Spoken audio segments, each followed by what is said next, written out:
আপনিও দেখেছেন রাজগোপাল বাবু, সেটা হচ্ছে যখন এই অতিরিক্ত নিরাপত্তার বহরটা উঠে গেল এই দুটো ঠিকানার সামনে থেকে, শান্তি নিকেতন এবং 30 হরিশ চ্যাটার্জি স্ট্রিটের সাধারণ মানুষ, স্থানীয় বাসিন্দারা মুক্তির স্বাদ পাচ্ছেন তারা। দেখুন, মানে যেটা বলা অত্যন্ত প্রয়োজন, সরকার এসেছে, স্বাভাবিকভাবে সবাই চাইবে আরও কিছু প্রশংসার বার্তা পাঠানো। আমার কাছে সেটা ইম্পর্টেন্ট নয়।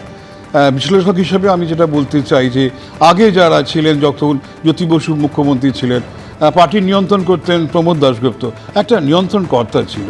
তারপরে যখন প্রমোদ দাশগুপ্ত চীনে মারা গেলেন, কেউ নিয়ন্ত্রণ ছিল না, অনিল বিশ্বাস পরবর্তীকালে নিয়ন্ত্রণ করতো, কিন্তু তখন পার্টিটা পৌঁছে গেছে। তৃণমূল যখন শাসনে এসেছে, পার্টির নিয়ন্ত্রণকর্তা কিছু নেই, যা মমতা বন্দ্যোপাধ্যায় ঠিক করবেন, যা অভিষেক ঠিক করবেন, পুরোটাই চলতো, যা খুশি করে গেছে। দেশটাকে, রাজ্যটাকে নিজেদের ভাবতেই তো আমরা দেখেছি।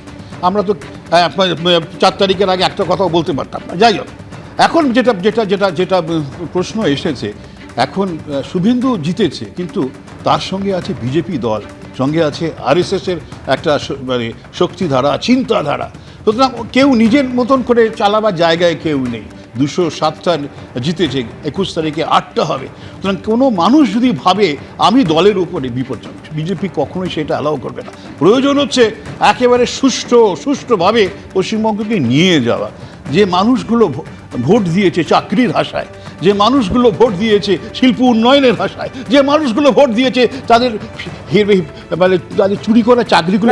এই কারণে যে একটা রেজিমেন্টেড পার্টি এবং একটা ব্যক্তিকেন্দ্রিক দলের মধ্যে এটাই পার্থক্য, স্বেচ্ছাচারিতার সুযোগ যেটা ব্যক্তিকেন্দ্রিক দলে থেকে থাকতে পারে, একটা শৃঙ্খলাবদ্ধ দলে সেই সুযোগটা কম। যে কারণে মুখ্যমন্ত্রী শুভেন্দু অধিকারী একেবারে শপথের পরেই বলছেন যে আমি নয় আমরা।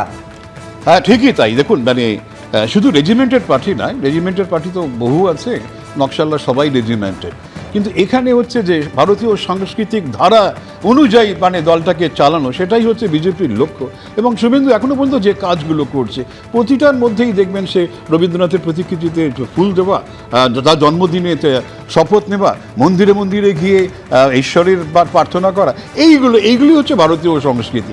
এবং একই জিনিস সেটা করছে যে না, আমি মুখ্যমন্ত্রী, আমি কোনো বিশেষ মানুষ নই যে আমাকে আলাদা একটা মানে আমার বাড়িকে সিকিউরিটি দিতে হবে। সেই যে বার্তাটা, এটা কিন্তু আসছে কিন্তু বিজেপির দল থেকে, রাষ্ট্রীয় স্বয়ংসেবক সংঘ থেকে। সুতরাং আমার যেটা ধারণা, যে কেউ এইখানে বসে কেউ নিজেকে কখনোই সংবিধানের ওপরে, দলের উপরে ভাবতে পারবে না। এবং যেহেতু শুভেন্দু একদম দীর্ঘদিনের পোর খাওয়া রাজনীতিবিদ, এবং যেটা আমি খুব ভালো লাগে বিশ্বনাথ দা যেটা বললেন যে পজিটিভিটি, ওর মধ্যে যে পজিটিভিটি আছে, এর আগে কেউ জ্যোতিবাবুর মধ্যে একটা উন্নাসিকতা ছিল, মমতার মধ্যে যে কেন্দ্রের একটা তীব্র বিরোধিতা ছিল, শুভেন্দুর মধ্যে এই পজিটিভিটি থাকার ফলেতেই আমার মনে হয় বিনিয়োগ আসবে। এখন পশ্চিমবঙ্গকে বাঁচাতে একমাত্র তার চাবিকাঠি হচ্ছে বিনিয়োগ, যাতে করে আমাদের ছেলেমেয়েরা যারা বেকার হয়ে পড়ে এসে স্বপ্ন হারিয়ে গেছে, তারা চাকরি পায়।